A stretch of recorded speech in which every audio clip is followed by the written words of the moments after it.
Reach ആവാൻ തീരെ chance ഇല്ലാത്ത ഒരു വീഡിയോ ആണ് ഇത് എന്ന് മനസ്സിലാക്കിക്കൊണ്ട് തന്നെയാണ് ഞാൻ ഈ വീഡിയോ അങ്ങോട്ട് സ്റ്റാർട്ട് ചെയ്യുന്നത്. സത്യം പറഞ്ഞു കഴിഞ്ഞാൽ ഇപ്പോ നമ്മളെല്ലാവരും നമ്മുടെ ഹേമ ചേച്ചി ഇറക്കിയ കമ്മീഷൻ റിപ്പോർട്ടിന്റെ പുറകെയാണ് ഇല്ലേ. വൈകുന്നേരം ഞാൻ ഒരു സുഹൃത്തിന്റെ ഷോപ്പിൽ പോകാറുണ്ട് സ്ഥിരം. ഇപ്പൊ ഈ അടുത്തായിട്ട് വൈകുന്നേരം എപ്പോ അവന്റെ അടുക്കലോട്ട് ചെന്നാലും അവൻ ഫസ്റ്റ് എന്നോട് ചോദിക്കുന്നത്, അളിയാ ഇന്ന് ആരൊക്കെ പെട്ടളിയാ, ഇന്ന് ആരുടെയൊക്കെ പേര് വന്നളിയാ, ഇന്ന് എത്ര ചേച്ചിമാർ ഇറങ്ങിയളിയാ.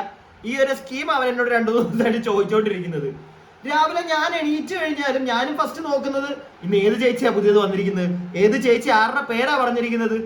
ഈ ഒരു സെറ്റപ്പായി മാറിയിരിക്കുകയാണ് കുറച്ച് ദിവസങ്ങളായിട്ട് അല്ലേ. നമ്മളെല്ലാവരും സത്യം പറഞ്ഞു കഴിഞ്ഞാൽ വയനാട്ടിലെ ആ ഒരു വലിയൊരു ദുരന്തത്തിന് ശേഷം നമുക്ക് ഇച്ചിരി മഴയൊക്കെ ഉണ്ടായിരുന്നു. അപ്പൊ ആ സമയത്ത് നമ്മളെല്ലാവരും ഉറ്റുനോക്കിക്കൊണ്ടിരുന്നത് മുല്ലപ്പെരിയാർ ഡാം പൊട്ടുവോ, എല്ലാവരും കൂടെ ഒലിച്ചു പോവോ, ഈ ഒരു സംഗതിയായിരുന്നു നമ്മളെല്ലാം ഉറ്റുനോക്കിക്കൊണ്ടിരിക്കുവായിരുന്നു. പേടിയായിരുന്നു ആളുകൾക്ക് ഇവിടെ. ഈ ഒരു സംഗതി നടക്കുന്ന സമയത്താണ് സത്യം പറഞ്ഞു കഴിഞ്ഞാൽ ഈ ഒരു ഹേമ കമ്മീഷൻ റിപ്പോർട്ട് നമ്മുടെ സർക്കാരെ കൊണ്ട് പുറത്തേക്ക് വിടുന്നത്. അപ്പൊ മഴയൊന്ന് ഇച്ചിരി കുറഞ്ഞു. അപ്പത്തേക്ക് എല്ലാവരും ഹേമ കമ്മീഷന്റെ പുറകെയായി. പ്രത്യേകിച്ച് നമ്മുടെ മാധ്യമങ്ങൾ പോകുമ്പോൾ ഓട്ടോമാറ്റിക്കലി നമ്മൾ സാധാരണ ജനങ്ങൾ പോകുമല്ലോ അതിന്റെ പുറകെ. അങ്ങനെ നമ്മൾ ഇപ്പം നമ്മുടെ ഫോക്കസ് മൊത്തം ഹേമ കമ്മിറ്റിയിലേക്ക് ആയിരിക്കുകയാണ്. ഭാഗ്യത്തിന് മഴയില്ല. മഴയെങ്കിലും ഉണ്ടായിരുന്നെങ്കിൽ ഇപ്പൊ അവിടെ എവിടെയൊക്കെ ആയിട്ട് ഓരോരുത്തർ പറഞ്ഞു വന്നിരുന്നത് ദൈവമേ മുല്ലപ്പെരിയാർ ഒട്ടുമോ എന്നുള്ളൊരു സ്കീം. അപ്പൊ അതും കൂടെ ഇല്ലാത്ത സ്ഥിതിക്ക് മുല്ലപ്പെരിയാർ പോയി, മുല്ലപ്പെരിയാർ വേറെ വഴിക്ക്. ഇനി അടുത്ത മഴ വരുമോ, എന്തെങ്കിലും വരുമ്പോഴത്തേക്ക് പുറകെ വീണ്ടും പത്രങ്ങളും നമ്മുടെ മാധ്യമ ചേട്ടങ്ങളെല്ലാം നമ്മുടെ സോഷ്യൽ മീഡിയയിലെ ചർച്ചകളും എല്ലാം മുല്ലപ്പെരിയാർ ആയിക്കോളും. ഇതിപ്പം വലിയ ഒന്നും മഴയൊന്നും ഇല്ലാതെ ഒതുങ്ങിയിരിക്കുന്നതുകൊണ്ട് ആർക്കും മുല്ലപ്പെരിയാറിനെ പറ്റി അറിയണ്ട. ആയിക്കോട്ടെ, ഞാനൊന്നും പറയാൻ വരുന്നില്ല. എന്നാൽ നമ്മുടെ ബിഗ് ബോസിലെ ഒരു കണ്ടസ്റ്റന്റ് ഉണ്ടായിരുന്നു, ഡോക്ടർ റോബിനെ നിങ്ങൾക്ക് എല്ലാവർക്കും അറിയാമായിരിക്കും. ഡോക്ടർ റോബിന്റെ ഒരു ഇന്റർവ്യൂ 2 ദിവസം മുന്നേ ഞാൻ കണ്ടു.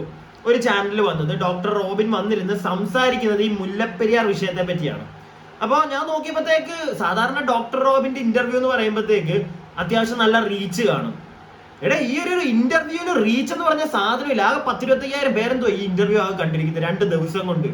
ഞാനിപ്പോ ആലോചിച്ചു എന്താ ഇത്, ഡോക്ടറിന്റെ തമ്മില് ഡോക്ടറിന്റെ ഫേസ് മുല്ലപ്പെരിയാർ എന്നൊക്കെ എഴുതിയിട്ടുണ്ട്. അപ്പൊ ഞാൻ ജസ്റ്റ് ഒന്ന് പോയി പ്ലേ ചെയ്തപ്പം ഡോക്ടർ മുല്ലപ്പെരിയാറിനെ പറ്റി സംസാരിക്കുന്നത് ആർക്കും താല്പര്യമില്ല. ഹേമ ചേച്ചിയുടെ പറ്റിയൊക്കെ മറ്റേ കമ്മീഷൻ റിപ്പോർട്ടിനെ പറ്റി ആയിരുന്നെങ്കിൽ എല്ലാവരും ചാടിത്തുള്ളി പോയേനെ. ഇതായിരുന്നു ടോപ്പിക് ആയതുകൊണ്ട്, ഈ ഒരു ടോപ്പിക് ആയതുകൊണ്ട് ആർക്കും താല്പര്യമില്ല. ഡോക്ടറിന്റെ ഫാൻസ് എങ്കിലും പോയിരുന്നു കാണുമെന്ന് ഞാൻ വിചാരിച്ചു. ആരും ഇല്ലടേ, വെറുതെ. അപ്പൊ ഞാൻ വിചാരിച്ചു എന്നാ പിന്നെ ഒന്ന് എടുത്തങ്ങ് റിയാക്ട് ചെയ്തേക്കാം. കാരണം അതിനകത്ത് ഡോക്ടർ ഒരു പോർഷൻ, ഞാൻ ഇവിടെ കുറച്ച് ക്ലിപ്സ് നിങ്ങൾക്ക് കാണിച്ചു തരാം. അതിനകത്ത് ഞാൻ വെച്ച് തരുന്ന ക്ലിപ്സിന്റെ ലാസ്റ്റ് ഒരു ഭാഗമുണ്ട്. അതിനകത്ത് ഡോക്ടർ ഒരു കാര്യം പറയുന്നുണ്ട്. അതുകൊണ്ട് മാത്രമാണ് റീച്ച് ആവില്ല എന്ന് അറിഞ്ഞിട്ട് ഞാൻ ഈ ഒരു വീഡിയോ എടുത്തങ്ങ് ചെയ്യാന്ന് വിചാരിച്ചത്. എന്നെ കൊണ്ട് പറ്റുന്നത് അത് ഞാൻ ചെയ്യുന്നു, അത്രേ ഉള്ളൂ. എന്തായാലും നമുക്ക് വീഡിയോയിലോട്ട് പോവാം. സത്യം പറഞ്ഞാൽ അടുത്തതായിട്ട് നമ്മൾ ഭയപ്പെടേണ്ട ഒരു കാര്യം എന്ന് പറഞ്ഞാൽ മുല്ലപ്പെരിയാർ. തീർച്ചയായും ഞാൻ കഴിഞ്ഞ വർഷം നമ്മുടെ പൊളിറ്റിക്കൽ ലീഡറായിട്ടുള്ള EP ജയരാജൻ സാർ ഒരു സ്റ്റേജിൽ വെച്ചിട്ട് ഒരു അവാർഡ് ഫംഗ്ഷൻ വെച്ച് കണ്ടപ്പം ഞാൻ ഡയറക്റ്റായിട്ട് മീഡിയയുടെ ഫ്രണ്ട് വെച്ച് തന്നെ സാറിനടുത്ത് പറഞ്ഞു, ഇതേപോലെ ന്യൂയോർക്ക് ടൈംസിൻ്റെയൊക്കെ റിപ്പോർട്ട് പ്രകാരം ഇത് പ്രശ്നത്തിലാണ് എന്നാണ് പറയുന്നത്. എന്താണ് സാർ ഇതിനോട് ഒരു പരിഹാരം എന്ന് ചോദിച്ചപ്പോൾ പുള്ളിക്കാരൻ പറഞ്ഞത് ഒന്നും പേടിക്കേണ്ട, എല്ലാം സേഫാണ്, നമ്മളെല്ലാം സുരക്ഷിതരാണെന്നാണ് പറഞ്ഞിരുന്നത്. പക്ഷേ എനിക്കത് സേഫ് അല്ല എന്ന് ഇപ്പോഴും എനിക്ക് ഫീൽ ചെയ്യുന്നുണ്ട്. കാരണം അത് കൺസ്ട്രക്ട് ചെയ്ത ആൾ പറഞ്ഞിരിക്കുന്ന ആർക്കിടെക്റ്റ് പറഞ്ഞിരിക്കുന്നത് അതിൻ്റെ ആയുസ് 50 വർഷമാണ്. പോട്ടെ 50 പോയാലും ഒരു 75 അല്ലെങ്കിൽ 100 വർഷം വരെ പിടിച്ചു നിന്ന് വെച്ചോട്ടെ. ഇപ്പം അത് 129 വർഷമായിരിക്കുകയാണ് അതുണ്ടാക്കിയിരിക്കുന്ന മെറ്റീരിയൽ. പിന്നെ ഇത് താങ്ങുന്ന വെള്ളത്തിന് നമ്മൾ വിചാരിക്കും ഇത് നമുക്കൊരു ഒരു ബക്കറ്റ് വെള്ളം നമ്മൾ പിടിച്ച് വെക്കുമ്പോഴേ നമുക്ക് അതിൻ്റെ ഭാരം എന്താണെന്ന് അറിയത്തുള്ളൂ. അപ്പോൾ ഇത്രയും 64 സ്ക്വയർ കിലോമീറ്റർ അത്ര വോളിയത്തിൻ്റെ വെള്ളമാണ് ഈ പറഞ്ഞ ഡാം എന്ത് ചെയ്യുന്നത്, ഹോൾഡ് ചെയ്തിരിക്കുന്നത്.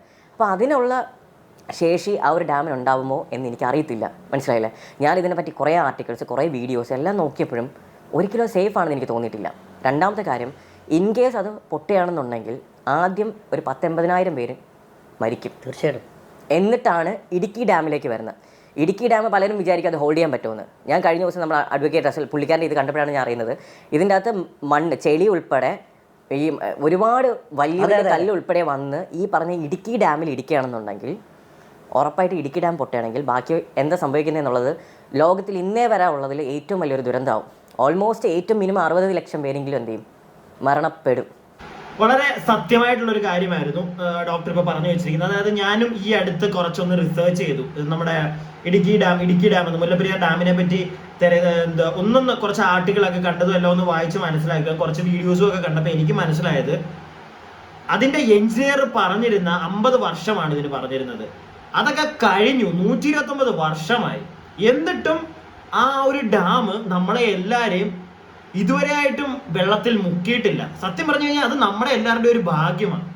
ഒന്നും സംഭവിച്ചിട്ടില്ല ഇതുവരെയായിട്ടും. ഇതിന് മുമ്പേ സംഭവിക്കേണ്ടതായിരിക്കും. ഒന്നും സംഭവിച്ചിട്ടില്ല ഇതുവരെ. അത് സത്യം പറഞ്ഞു കഴിഞ്ഞാൽ ഈ സർക്കാർ അതിനെ മുതലെടുക്കുകയാണ്. കാരണം അടുത്തൊരു ഡാം ഇല്ലെങ്കിൽ എന്താണ് അടുത്തത് ചെയ്യേണ്ടത് അതൊന്നും ഇവിടെ ആരും സംസാരിക്കുന്നില്ല.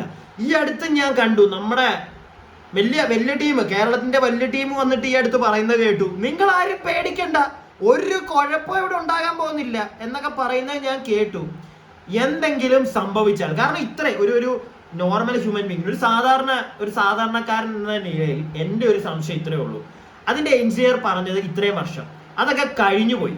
എന്നിട്ടും ആ ഒരു ജലസംഭരണി എന്ന് വേണമെങ്കിൽ പറയാം, അത് ഇങ്ങനെ നമ്മളെ താങ്ങിക്കൊണ്ട് നിൽക്കുന്നുണ്ടെങ്കിൽ അത് നമ്മുടെ ഒരു ഭാഗ്യമാണ്. ആ പറഞ്ഞ അതിന്റെ കൺസ്ട്രക്ട് ചെയ്ത അയാൾ പറഞ്ഞ കാലഘട്ടം ഒരു കാലാവധി കഴിഞ്ഞു. അപ്പൊ എന്താണ് അടുത്തത് ചെയ്യേണ്ടത്? അടുത്ത പറഞ്ഞാൽ കൺസ്ട്രക്ട് ചെയ്യുക, ഇല്ലെങ്കിൽ അതുമായിട്ട് ബന്ധപ്പെട്ട് എന്താണോ ചെയ്യേണ്ടത് അത് ചെയ്യണം. അത് ചെയ്യാതെ അത് താങ്ങിക്കോളും, ഒരു കുഴപ്പമില്ല ഇങ്ങനെ പറഞ്ഞുകൊണ്ടിരിക്കാൻ പൊട്ടന്മാരാണോ ഇവിടെ ഉള്ള മറ്റേ നിയമപാലകരെ കുറ്റം പറഞ്ഞിട്ട് കാര്യമില്ല. വെറുതെ എന്തിനാ ഞാൻ അവരുടെ തീർന്നെ? പാവം, സോറി ചേട്ടന്മാരെ, നിങ്ങളെയല്ല. നേരെ മറിച്ച് ഇവിടെ നമ്മളിവിടുന്ന് ഓട്ടും കുത്തി കയറ്റിവിടുന്ന ചേട്ടന്മാരില്ലേ, അവരെയും പറഞ്ഞിട്ട് കാര്യമില്ലേ. കാരണം ഇച്ചിരിയെങ്കിലും ബുദ്ധിയുണ്ടാക്കി നേരത്തെ കാലത്തെ അറിഞ്ഞ് ജനങ്ങൾക്ക് ദോഷം വരുന്ന കാര്യങ്ങളെല്ലാം അവന്മാര് മാറ്റിയാണ്. ഇതിനായിട്ട് ഒന്നും നടന്നിട്ടില്ല. മാക്സിമം എനിക്ക് പറയാനുള്ളത്, നമ്മുടെ ജനങ്ങളുടെ ഭാഗത്തുനിന്ന് ഒരു പ്രൊട്ടസ്റ്റിനി ഉണ്ടാവണം. മാക്സിമം നമ്മൾ ഈ കാര്യങ്ങൾ ചോദ്യം ചെയ്യണം. എവിടെ അടുത്ത ഡാം എവിടെ? അല്ലെങ്കിൽ വെള്ളം വരുന്നോടെ എല്ലാം പൊട്ടിങ്ങി ഒലിച്ച് എല്ലാം അടിച്ച് കീറി കഴിയുമ്പോൾ കുറെ എണ്ണം ചത്തും കഴിയുമ്പോഴായിരിക്കുമോ ചിലപ്പോൾ അണ്ണൻ അങ്ങനെ ഒരു പ്ലാൻ കാണുമായിരിക്കും, അല്ലയോ? കാരണം എല്ലാം കൂടെ പൊട്ടി ചിലപ്പോൾ എല്ലാം ഇവിടുത്തെ കുറെ എണ്ണം ചത്ത് കഴിയുമ്പോഴത്തേക്ക് അണ്ണൻ വീണ്ടും ഇറങ്ങുമായിരിക്കും. ദുരിതാശ്വാസ ഫണ്ടേ കാശിടുവോ ഈ പരിപാടി കൊണ്ട് ഇറങ്ങുമായിരിക്കും, അല്ലേ? അതിനുവേണ്ടിയാണോ വെയിറ്റ് ചെയ്യുന്നത്? അല്ല, അറിയാൻ പാടില്ല. അണ്ണൻ ഇപ്പോഴും വന്നിട്ട് പറയും, നമ്മളിപ്പോ എന്തെങ്കിലും ചോദ്യം ചെയ്ത് കഴിഞ്ഞാൽ ഉടനെ പറയും അവൻ രാജ്യദ്രോഹി, അവൻ ചോദ്യം ചെയ്തു, അവൻ അങ്ങനെ പറഞ്ഞു, അവൻ ഇങ്ങനെ പറഞ്ഞു. നോർമൽ ആയിട്ടുള്ള ഒരു കാര്യം ഇവിടെ ചോദിക്കുന്നുള്ളൂ. അത് കൺസ്ട്രക്ട് ചെയ്ത ആള് പറഞ്ഞിരുന്ന കാലാവധി കഴിഞ്ഞു. അപ്പൊ എന്താ അടുത്ത ചെയ്യേണ്ടത്? അത് നിങ്ങൾ ചെയ്യുന്നുണ്ടോ? പിന്നെയും എത്ര മാത്രമേ ചോദിക്കുന്നുള്ളൂ, നിങ്ങൾക്കത് സേഫ് ആണ്, അത് കുഴപ്പമൊന്നുമില്ല ഇങ്ങനെ പറഞ്ഞുകൊണ്ടിരിക്കാൻ നിങ്ങൾക്ക് പറ്റുമായിരിക്കും. ഓക്കെ, സേഫ് ആണ്, കുഴപ്പമൊന്നുമില്ല എന്ന് നിങ്ങൾ പറയുന്നു, ഞാൻ പറയില്ല.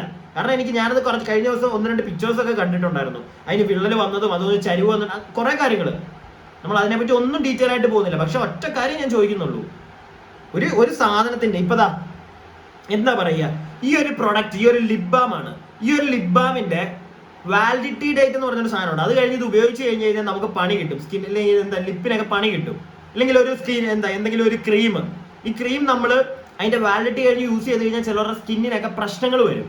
അത് അതിന്റെ വാലിഡിറ്റി കഴിഞ്ഞു, അപ്പൊ അത് മാറ്റണം. അതുപോലെയാണ് ഒരു ഡാം. അത് ഉപയോഗിക്കാവുന്നതിന്റെ മാക്സിമം ഉപയോഗിച്ചു. അതിനകത്ത് വെട്ടലും കീറലും വിള്ളലും ഒക്കെ വന്നു. എന്നിട്ട് പിന്നെയും അത് സേഫ് ആണെന്നും പറഞ്ഞ് എങ്ങനെ ഇവിടെ കാലിന്റെ മേൽ കാലും കയറ്റിയിരിക്കാൻ നമ്മുടെ ടോപ്പിലിരിക്കുന്ന അണ്ണന് പറ്റുന്നു എന്ന് എനിക്ക് മനസ്സിലാകുന്നില്ല. അണ്ണന്റെ പേരോ ഒന്നും ഞാനിവിടെ പറയുന്നില്ല, എല്ലാവർക്കും മനസ്സിലായി കാണുമല്ലോ. എങ്ങനെ ആ ടീമിന് പറ്റുന്നു എന്ന് മാത്രം എനിക്ക് മനസ്സിലാകുന്നില്ല. ബാക്കി പിന്നെ എല്ലാവരും വിചാരിക്കും ഇത് ഈ പറഞ്ഞെടുക്കുക ഒരു 4-5 ഡിസ്ട്രിക്റ്റ് മാത്രമല്ല അഫക്റ്റഡ് ആവൂ എന്നുള്ള ഒരു ചിന്ത പലർക്കും ഉണ്ട്. ട്രിവാൻഡ്രം സേഫാണ്, അല്ലെങ്കിൽ കാസർഗോഡ് സേഫാണ്. ഒരിക്കലുമല്ല. ഇതെന്ന് പറഞ്ഞാൽ കെട്ടി നിർത്തിയിരിക്കുന്ന ഒരു സമുദ്രമാണ്. ഇത് വന്ന അത്രയും ഇമ്പാക്റ്റ് എന്ന് വെച്ചാൽ നമ്മുടെ ഹിറോഷിമയിൽ ഉണ്ടായിരുന്നേക്കാട്ടിയും ഒരു 10-200-300 ടൈംസ് എഫക്റ്റിലാണ്, ഈ എനർജിയിലാണ് ഇത് വരുന്നത്. ഇത് വന്ന് കടലിലേക്ക് പോകുമ്പോൾ തിരിച്ച് ഭയങ്കര വലിയൊരു സുനാമി ആയിട്ട് വരുമ്പോൾ നമ്മൾ ഈ പറഞ്ഞ അടുത്ത സ്റ്റേറ്റ് പോലും ചിലപ്പോൾ എന്ത് ചെയ്യാം, ഈ സുനാമി കാരണം അഫക്റ്റ് ചെയ്യാം. ട്രിവാൻഡ്രം അഫക്റ്റ് ചെയ്യും, കാസർഗോഡ് അഫക്റ്റ് ചെയ്യും, ഏത് ഡിസ്ട്രിക്റ്റ് വേണമെങ്കിലും എന്ത് ചെയ്യാം, അഫക്റ്റ് ചെയ്യാം. അപ്പോൾ ഞാനൊരു കാര്യം പറയട്ടെ, ഇത് കുറെ കാലങ്ങളായിട്ട് ആളുകളുടെ ഇടയ്ക്ക് സംസാരിച്ചു വരുന്നതാണ്. അതായത് മുല്ലപ്പെരിയാർ പൊട്ടിക്കഴിഞ്ഞാൽ ഈ എറണാകുളം, അതുപോലെ തന്നെ ആലപ്പുഴ, നമ്മുടെ തൃശ്ശൂർ, ഇങ്ങനെയുള്ള കുറച്ച് സ്ഥലങ്ങൾ മാത്രമേ പോകുള്ളൂ എന്നുള്ളൊരു സാധനം കുറെ കാലങ്ങളായിട്ട് ഞാൻ പറയുന്നത് കേട്ടു. ഇപ്പൊ ഡോക്ടർ പറയുന്നതാണെങ്കിൽ എനിക്ക് ഒറ്റ കാര്യം പറയാനുള്ളൂ, ഇത് ചിലപ്പോൾ മൊത്തത്തിൽ ഈ മുല്ലപ്പെരിയാർ പൊട്ടി, ഇടുക്കി ഡാമും പൊട്ടി ഇങ്ങി വരുമ്പോഴത്തേക്ക് ചിലപ്പോൾ ഈ പറഞ്ഞ സ്ഥലങ്ങളായിരിക്കും ഏറ്റവും കൂടുതൽ അഫക്റ്റ് ചെയ്യുന്നത്. അടിച്ചിങ്ങി വരുമ്പോൾ അവിടെയുള്ള ആളുകളായിരിക്കും മൊത്തം ഫസ്റ്റ് അടിച്ചു പോകുന്നത്. എന്ന് വെച്ച് ബാക്കിയുള്ള സ്ഥലങ്ങളിൽ ഇത് അഫക്റ്റ് ചെയ്യില്ല എന്നല്ല, എല്ലായിടത്തും ഇതിന്റെ ഒരു ചെറിയ രീതിയിലെങ്കിലും ഇത് അഫക്റ്റ് ചെയ്യും. കാരണം എന്തോരം വെള്ളം അവിടെ, അത് അടിച്ചു വരുമ്പോൾ ചിലപ്പോൾ നമ്മൾ വിചാരിക്കുന്നതൊക്കെ ആയിരിക്കില്ല. ഇപ്പൊ വയനാട്ടിലെ ആ ഒരു നമ്മളെ സംബന്ധിച്ച്, അവിടുത്തെ ആളുകളെ സംബന്ധിച്ച് അതൊരു വലിയ ഇഷ്യൂ ആണ്. നമ്മളെ സംബന്ധിച്ചും അത് വലിയൊരു ഇഷ്യൂ ആണ്. അവിടെ ഒരു ചെറിയൊരു ആ ഒരു ലാൻഡ്, ചെറുതൊന്നും പറഞ്ഞതിനെ നമ്മൾ ഇതാക്കാൻ പാടില്ല. എന്നാലും ഞാൻ പറയുകയാണ്, ഒരു ലാൻഡ് സ്ലൈഡ് ഉണ്ടായപ്പോൾ ഇത്രയും സംഭവിച്ചു അവിടെ, നമ്മൾ കണ്ടതാണ്. അപ്പൊ ഈ ഒരു മുല്ലപ്പെരിയാർ പൊട്ടിയുള്ള അവസ്ഥ ഒരു സുനാമി വരുമ്പോൾ നമ്മൾ കാണുന്നതാണ് എന്താണ് പറ്റിയതെന്നൊക്കെ. വെള്ളപ്പൊക്കം വരുമ്പോൾ നമ്മുടെ ബുദ്ധിമുട്ട് നമുക്കറിയാം. അത് നിങ്ങൾക്ക് ഇപ്പൊ കാണുന്നതിനകത്ത് എത്ര പേർക്ക് അത് മനസ്സിലാവുമെന്നാണ്. എനിക്ക് പ്രോപ്പറായിട്ട് അത് മനസ്സിലാവും. ഒരു ചെറിയ വെള്ളപ്പൊക്കം വരുമ്പോൾ നമ്മൾ അനുഭവിക്കുന്നുണ്ടല്ലോ, ചെറിയൊരു ഇഷ്യൂ ഒന്നും അല്ല മോനെ. ഒരു വീട്ടിലൊക്കെ അകത്തൊക്കെ വെള്ളം കയറി കഴിഞ്ഞ് കഴിഞ്ഞാൽ അതൊക്കെ ക്ലീൻ അയ്യോ പറയാൻ വയ്യ. അപ്പൊ ഈ മൊത്തത്തിൽ ഒരു അടിച്ച് തൂക്കും ഇത് പൊട്ടി ഇനി വന്നു കഴിഞ്ഞാൽ. അപ്പൊ എന്തുകൊണ്ടും ഇതിന്റെ എഫക്ട് ബാക്കിയുള്ള ജില്ലകളിലും വരും, അടുത്ത സ്റ്റേറ്റിൽ വരെ എത്തിയേക്കാം. മനസ്സിലായില്ലേ? അടുത്തൊരു സ്റ്റേറ്റിൽ വരെ അത് അഫക്ട് ചെയ്യും. എന്തെങ്കിലും ഇവിടുത്തെ സ്റ്റേറ്റ് ഗവൺമെന്റും ഇവിടുത്തെ നമ്മുടെ കേന്ദ്രവും എല്ലാവരും ഇടപെട്ട് അധികം വൈകാതെ എന്തെങ്കിലും ചെയ്യണം. കുഴപ്പമില്ല എന്നും പറഞ്ഞ് ഇങ്ങനെ വെച്ചോണ്ടിരിക്കരുത്. നിങ്ങൾക്ക് കുഴപ്പം കാണില്ല. നിങ്ങൾ ചിലപ്പോൾ എന്തെങ്കിലും വരുമ്പോഴത്തേക്ക് ചിലപ്പോൾ നിങ്ങൾ ഇവിടുന്ന് ഹെലികോപ്റ്റർ കയറിയോ, നിങ്ങൾ നേരത്തെ എന്തെങ്കിലും ഒരു ചെറിയ സൂചന കിട്ടുമ്പോൾ നിങ്ങൾ വിട്ടുകളയും. മനസ്സിലായില്ലേ? കുറച്ചുകൂടെ ഒക്കെ ഒരു വിള്ളലൊക്കെ ആയി കഴിയുമ്പോൾ ചിലപ്പോൾ ഇവിടുത്തെ മെയിൻ ടീമുകളൊക്കെ മുങ്ങിക്കളയും. ഈ നമ്മളെല്ലാവരും ഈ ഹേമ കമ്മിറ്റി അതിന്റെ റിപ്പോർട്ടിന്റെ പുറകെ പോകുന്ന സിനിമാക്കാര് കുറെ പേരൊക്കെ ചിലപ്പോൾ ഇവിടെ കാണത്ത് പോലും ഇല്ല. ആർക്കും നഷ്ടപ്പെടാൻ ഞാനൊന്നും പറയുന്നില്ല അതിനെപ്പറ്റി. പറഞ്ഞു കഴിഞ്ഞാൽ നമ്മൾ ഇങ്ങനെയുള്ള കാര്യത്തിൽ നമ്മുടെ ഫോക്കസ് ഒന്ന് എല്ലാവരും ഒന്നും ശ്രദ്ധിക്കുക. ഇതിലേക്കൊക്കെ ഈ ഒരു വാർത്തയിലേക്കൊക്കെ കുറച്ചും കൂടെ നിങ്ങളൊന്ന് ശ്രദ്ധ ചെലുത്തുക, എന്നിട്ട് ഇതിനെപ്പറ്റി സംസാരിക്കുക. കാരണം നമ്മൾ സാധാരണ ജനങ്ങൾക്ക് ഇതൊക്കെയാണ് ഏറ്റവും അത്യാവശ്യം. മറ്റേത് അത്യാവശ്യമല്ല എന്നല്ല ഞാൻ പറയുന്നത്, പക്ഷെ ഇത് നമ്മളെ പോലുള്ളവർക്ക് കുറച്ചുകൂടെ അത്യാവശ്യമാണ്. സോ ഇതിലും കൂടെ ഒന്ന് ശ്രദ്ധ ചെലുത്താൻ എല്ലാവരും ഒന്ന് പ്ലീസ്. ബാക്കി സത്യം പറഞ്ഞാൽ ഈ ഒരു ഡാം അവർ പറയുന്നത് എന്തൊക്കെയാണ് റിപ്പയറിങ് കാര്യങ്ങളൊക്കെ ചെയ്യുന്നത്, പക്ഷേ അതിനൊരു ലിമിറ്റേഷൻ ഇല്ലേ. കഴിഞ്ഞ ദിവസം കണ്ടപ്പോഴാണ് ഞാൻ അതിൻ്റെ ഒരു ആർട്ടിക്കിൾ വായിച്ചപ്പോഴാണ് അതിലൊരു വളവ് സംഭവിച്ചു എന്ന് പറയുന്നു. വളവ് സംഭവിച്ചാൽ ഇനി അത് ഒരിക്കലും നേരെ ആവത്തില്ല, ഒരിക്കലുമില്ല. ഇതിനി കൂടുതൽ വളവിലേക്ക് പോയി പൊട്ടും. ഇതെന്തായാലും ഒരു ദിവസം പൊട്ടും. പോട്ടെ, നാളെ പൊട്ടില്ലായിരിക്കും, മറ്റന്നാൾ പൊട്ടില്ലായിരിക്കും, പക്ഷേ ഇത് ഒരു ദിവസം പൊട്ടുമല്ലോ. ഇത് അടുത്തുള്ള ഒരു ഡാം നമുക്ക് ക്രിയേറ്റ് ചെയ്യാനായിട്ട് ഒരിക്കലും അത് പോസിബിൾ ആണോ എന്ന് എനിക്കറിയത്തില്ല. കാരണം ഇത്രയും ഫോഴ്സിൽ നമ്മൾ അവിടെ എന്തൊക്കെ പണി ചെയ്താലും അത് ഇതിനെ ഈ ഡാമിനെ എന്ത് ചെയ്യും, അഫക്റ്റ് ചെയ്യും. ഇതിനുള്ളൊരു സൊല്യൂഷൻ എങ്ങനെയാണ് കൊണ്ടുവരാൻ പോകണമെന്നുള്ളത് എനിക്കറിയത്തില്ല.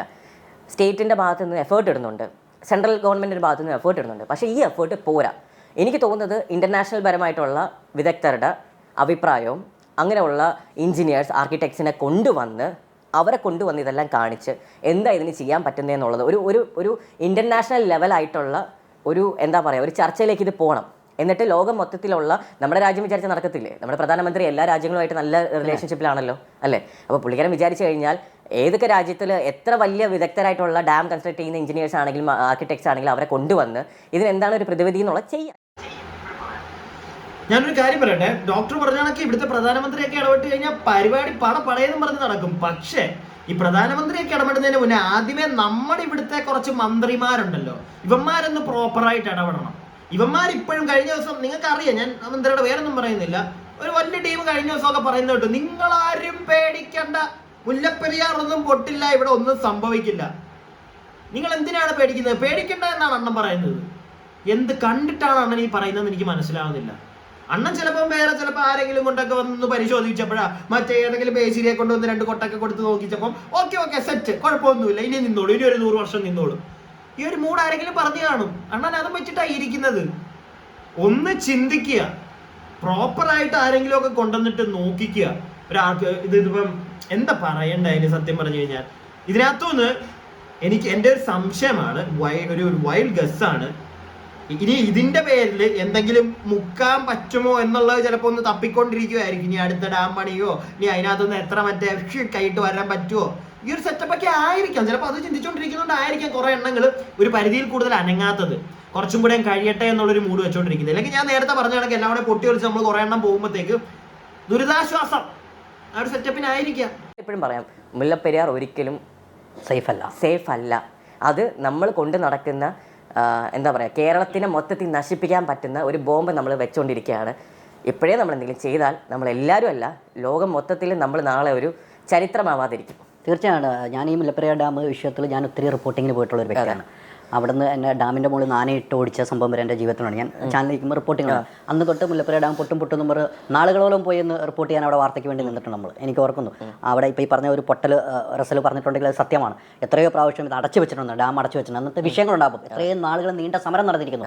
ഇത് രണ്ട് സംസ്ഥാനങ്ങൾ തമ്മിലുള്ള വിഷയമാണ്. ഇപ്പം മുല്ലപ്പെരിയാർ ഡാം ഇരിക്കുന്നത് തമിഴ്നാട് സർക്കാരിൻ്റെ കീഴിലും, പക്ഷേ വെള്ളം വരുന്നത് കേരള സർക്കാരിൻ്റെ ഇതിലേക്കുമാണ്. പക്ഷേ ഡാം പണിയാൻ സ്ഥലം കണ്ടെത്തിയിരുന്നു. കേരള സർക്കാരിൻ്റെ ഇടത്ത് സ്ഥലം കണ്ടെത്തിയപ്പോൾ തമിഴ്നാട് സർക്കാർ അനുവദിക്കുന്നില്ല. അങ്ങനെ രണ്ട് സംസ്ഥാനങ്ങൾ തമ്മിലുള്ള ഒരു ഇഷ്യൂ ആണ് അത്. റോബിൻ പറഞ്ഞ പോലെ കേന്ദ്ര ഗവൺമെൻറ് ഇടപെട്ടാൽ ഈ തീരാവുന്ന സംഭവമേ ഉള്ളൂ. അതിന് യാതൊരു മാറ്റമില്ല. ഇവിടെ വലിയ വിഷയം ഈ മുല്ലപ്പെരിയാർ ഡാമിൻ്റെ വിഷയം പറഞ്ഞപ്പോൾ ഞാൻ പറയുകയാണ്, ഞാൻ ശരിക്കും ആ ഡാമിനെ കുറിച്ച് പഠിച്ച ഒരു വ്യക്തിയാണ്, ഡാമിനെ റിപ്പോർട്ട് ചെയ്ത വ്യക്തിയാണ്. അന്നത്തെ നിർമ്മാണവുമായി ബന്ധപ്പെട്ട് കാലങ്ങളിലെ പഴക്കം വന്നു എന്ന് എല്ലാവരും വിദഗ്ധ സമിതി അംഗീകരിക്കുന്നുണ്ട്. തമിഴ്നാടിൻ്റെ വിദഗ്ധ സമിതി അംഗീകരിക്കുന്നുണ്ട്, കേരളത്തിൻ്റെ വിദഗ്ധ സമിതി അംഗീകരിക്കുന്നുണ്ട്, കേന്ദ്ര ഗവൺമെൻറ് വിദഗ്ധ സമിതി നിയമിച്ചു. അവരും പറയുന്നു ഇതിന് കാലപ്പഴക്കമുണ്ട്, ഏത് സമയത്തും എന്തും സംഭവിക്കാൻ. ഈ മഴ വരുമ്പോൾ മാത്രമേ ഈ മുല്ലപ്പെരിയാർ ഡാമിന് ഓർക്കുന്നുള്ളൂ. ഒരിക്കലും അവിടെയാണ് വിഷയം സംഭവിക്കുന്നത്. അതാണ് പ്രശ്നം. കാരണം അറ്റ്ലീസ്റ്റ് മഴ വരുമ്പോഴെങ്കിലും ഓർക്കുന്നുണ്ടല്ലോ അല്ലേ. ഞാൻ കഴിഞ്ഞ വർഷം ഇത് മഴയൊന്നും ഇല്ലായിരുന്ന സമയത്താണ് ഞാൻ ഇതിനെപ്പറ്റി സംസാരിച്ചത്. കാരണം ഇതിനെന്താണ് ഇനി എങ്ങനെ ഇത് എത്തിക്കാം. ഇപ്പം എനിക്കിപ്പം അത്യാവശ്യം ആൾക്കാരിലേക്ക് സംസാരിക്കാൻ പറ്റും, അല്ലെങ്കിൽ ചെയ്യാൻ പറ്റുന്ന നമ്മൾ എന്താ പറയുക, സോഷ്യൽ മീഡിയയിൽ കുറച്ചൊക്കെ ആൾക്കാർ അറിയപ്പെടുന്ന ആൾക്കാർ ഇൻഫ്ലുവൻസേഴ്സ് ആണെങ്കിലും അല്ലെങ്കിൽ ആക്ടേഴ്സ് ആണെങ്കിലും ഇങ്ങനെ പറഞ്ഞാൽ എല്ലാവരും കൂടെ കമ്പൈൻഡ് ആയിട്ട് ഇത് നമ്മൾ നാഷണൽ ഇഷ്യൂ ആക്കണം. നാഷണൽ ഇഷ്യൂ ആയിട്ടുണ്ട് റൂമിനിത്. ഇല്ല, ഇഷ്യൂ ആയിട്ടുണ്ട്, പക്ഷെ ഇപ്പോഴും ഒന്നും ആയിട്ടില്ല. ഇല്ല, ഇപ്പോൾ ഒന്നും. അപ്പം ഞാൻ പറഞ്ഞത് അങ്ങനെ ഒരു പ്രാവശ്യം ആയിട്ടുണ്ട് നാഷണൽ ഇഷ്യൂ. ഹൈദ്രിക പറയുന്ന പോലെ തമിഴ്നാടിന്റെ ഒരു വിദഗ്ധ സമിതി വരുന്നു. അവര് മുല്ലപ്പെരിയാർ ഡാമിനെ വാല്യൂ ചെയ്തിട്ട് പറയുന്നു ഇതിന്റെ അവസ്ഥ ശോചനീയം. നമ്മുടെ സംസ്ഥാന സർക്കാരിന്റെ കേരള സംസ്ഥാന സർക്കാരിന്റെ ഭാഗത്ത് നിന്നൊരു സമിതി, വിദഗ്ധ സമിതി ചെല്ലുന്നു, അവര് വാല്യൂ ചെയ്യുന്നു, പ്രശ്നമാണെന്ന് പറയുന്നു. ഇത് പോരെ, ഇത്രയും പോരെ നമ്മുടെ കേരള സർക്കാരിന്. ഇപ്പം തമിഴ്നാട് അനുവദിക്കുന്നില്ല എന്ന് പറഞ്ഞു കഴിഞ്ഞാൽ തമിഴ്നാടുമായിട്ട് നമ്മുടെ സംസ്ഥാന സർക്കാർ സംസാരിച്ചിട്ട് സമ്മതിക്കുന്നില്ല എന്നുള്ളൊരു അവസ്ഥയിലാണെങ്കിൽ, കാരണം തമിഴ്നാട് സർക്കാരിന്റെ കീഴിലാണല്ലോ മുല്ലപ്പെരിയാർ. സോ പക്ഷെ അതിന്റെ ആഫ്റ്റർ എഫക്റ്റ്, ഇത് പൊട്ടിയാൽ ആഫ്റ്റർ എഫക്റ്റ് വരാൻ പോകുന്നത് കേരളത്തിനാണ്. അതുകൊണ്ട് തന്നെ നമ്മുടെ കേരള സർക്കാരിന്റെ തലപ്പത്തിരിക്കുന്ന നമ്മുടെ അണ്ണന് മുന്നിട്ടിറങ്ങാലോ, ഇവിടുന്ന് പോകാലോ. അങ്ങ് ഡെക്കിലേക്ക് വിളിച്ചിട്ട് ഫോണിൽ ഇപ്പൊ കിട്ടുന്നില്ല എന്നുള്ളൊരു സാധനം പറയാതിരിക്കുക. ഇവിടുന്ന് അങ്ങ് ചെല്ല്, അവിടെ പോയി ആരുടെയൊക്കെ കാല് പിടിച്ചിട്ടാണെങ്കിലും നേരെ പ്രൈം മിനിസ്റ്ററിനെ കണ്ട് കാര്യം പറഞ്ഞ് കേന്ദ്ര സർക്കാരിനെ ഇടപെടുത്തി എത്രയും പെട്ടെന്ന് ഒരു സൊല്യൂഷൻ കണ്ടെത്താലോ. എന്തുകൊണ്ട് ഇതിങ്ങനെ ഡിലേ ആയി പോകുന്നു? എന്തിനീ ഇടയ്ക്ക് വന്നിട്ട് ഒരു കുഴപ്പമില്ല, നിങ്ങൾ ആരും പേടിക്കണ്ട, ഇത് പൊട്ടൂല എന്ന് പറയാനിരിക്കുന്നു? എന്തിനാണ് അത് പറയുന്നത്? ഈ ഡാം നിർമ്മിച്ച ഇതിന്റെ എഞ്ചിനീയർ പറഞ്ഞ കാലാവധി കഴിഞ്ഞു. അത് കഴിഞ്ഞപ്പോൾ തന്നെ ഇതിന് അടുത്തത് എന്താണോ സ്റ്റെപ്പ് എടുക്കേണ്ടത് അത് എടുക്കേണ്ടതാണ്. അത് ഇത്രയും കൊല്ലമായിട്ട് എടുത്തിട്ടില്ല. ആ ഒരു ബോംബ് ഇത്രയും കാലം പൊട്ടാതെ ഇവിടെ ഇരിപ്പുണ്ട്. എപ്പോ വേണമെങ്കിലും അത് പൊട്ടാം. അതൊന്നും മനസ്സിലാക്കിയിട്ടില്ല, പൊട്ടില്ല, അത് കുറെ നാളും ഇങ്ങനെ ഇരിക്കും എന്ന് പറഞ്ഞ് എന്തിന് തർക്കിക്കുന്നു? അത്രേ ഞാൻ ചോദിക്കുന്നുള്ളൂ. എന്തിനൊരു തർക്കം?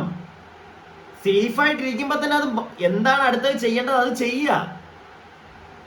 അതിനൊന്നും ഇവിടെ സമയമില്ല. ഇനിയിപ്പോ അത് ഒരു നാഷണൽ ഇഷ്യൂ ആയ ഒരു കാര്യമാണ്.